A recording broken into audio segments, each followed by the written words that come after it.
Սիրելի ընկերներ, դեռ օրերը շատ է խոսվում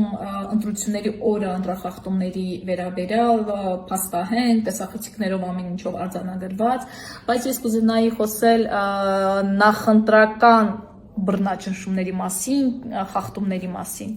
Ճիշտն ասած, մենք կուսակցությամբ ունեինք այն դիրքավորումը, որ այդքան չէինք աղաղակում, բարձրաձայնում այն լայնամասշտաբ բռնաճնշումների մասին, որ տեղի ունենում մեր թիմակիցների նկատմամբ, որովհետև համարում էինք, որ դա իշխանությունների օրակարգն էր մեզ հետ տանելու մեր օրակարգից, պայմանական, եթե մենք կարող ենք գնալ մի մարզ գյուղացիների հետ շփվելու, մեր ծրագրերը ներկայացնելու, նրանք փորձում են մեզ տանել մի դատարանի դիմաց կամ քննչականի դիմաց ու կանգնել, իսատարում են մեր ընկերների։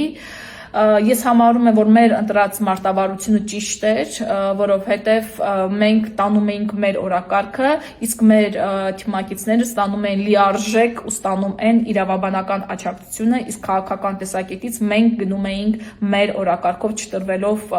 Նիկոլ Փաշինյանի թելադրած օրակարգին։ Եվ ուզում էի նշել, որ երրորդ հանրապետության Հայաստանի պատմության մեջ երևի նման մասսայական բռնաճնշումներ նախընտրական շրջանում երբևէ տեղի չեն ունեցել։ Հարյուրավորների կանչում էին քննչական։ Հիմա այժմ ես նաև կարող եմ ասել, որ ինքս եւս կանչել էին ինձ քննչական կոմիտե հարցաքննության, ես դրա մասին անգամ հանրային չեմ ասել, երևի թե Հայաստանի Հանրապետության գլխավոր ազգային սպառնալիքն էի ես կամ գուցե նրանք կարծում են, որ ես եմ, կանչել էին հարցաքննության եւ բոլոր թիմակիցները առնվազն կանչվել էին եւ մեծ մասին արդեն իսկ տեղում ազատ էին արձակում, որովհետև որևէ հիմք չկար նրանց նկատմամբ վարույթ հարուցելու,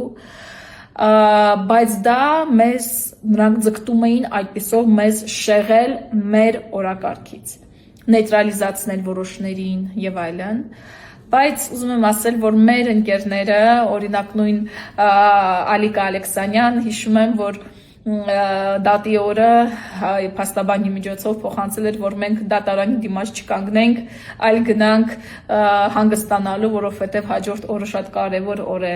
Կամ նույն մյուս մեր ընկերները կոչով էին դիմում մեզ, որ չգնանք դատարանի դիմաց կանգնենք, այլ գնանք իրազեկման։ Այսպիսի թիմ էր։ Եվ մի թիմ, որը որ ձևավորվել է ընդամենը 4 ամիս առաջ, որպես կուսակցություն, այդքան բռնաճնշումների ենթարկվելով կարողացել է պահպանել այն կորիզը, կարողացել է պահպանել իր կառուցվածքը եւ մտնել ընտրապայքարի մեջ եւ արժանապատիվ կերպով անցնել այդ ամբողջը, ինձ համար շատ կարևոր հանգամանք է։ Ես ինքս երբևէ չեմ եղել կուսակցական, երբևէ, սա ինձ համար առաջին կուսակցական փորձն է եւ ինձ համար նորություն է, նոր դաշտ է։ Եվ ես պարզապես հիանում եմ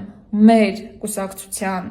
անդամներով, նրանցով, ովքեր որ չեն կոտրվել ու գեթ մեկը անգամ չի եղել, որ այս ամբողջ ընթացքում, այս բռնաճնշումների ընթացքում ասի գուցե սա չանենք, որովհետև կարող է բռնաճնշումների ենթարկվենք, հետքայլ ոչ մեկ չի տվել։ Այսպիսին է ուժեղ Հայաստանը, ուժեղ Հայաստանի թիմը եւ այդպիսին է լինելու ուժեղ Հայաստանը, որը որ մենք կառուցելու ենք, որովհետեւ մենք ունենք քաղաքական որոշում, որ պայքարը շարունակվում է։ Երկար ստացվեց, ամեն դեպքում կարիք ունեի ձեզ հետ խոսելու այս մասին, հետագայում եւս կխոսեմ այն կարևոր, թեկուզ եւ դետալային, բայց իմ կարծիքով կարևոր հանգամանքների մասին, որոնք որ ժամանակին չեմ հասցրել ձեզ հետ կիսվել, իսկ հիմա կխոսեմ։ Շնորհակալություն։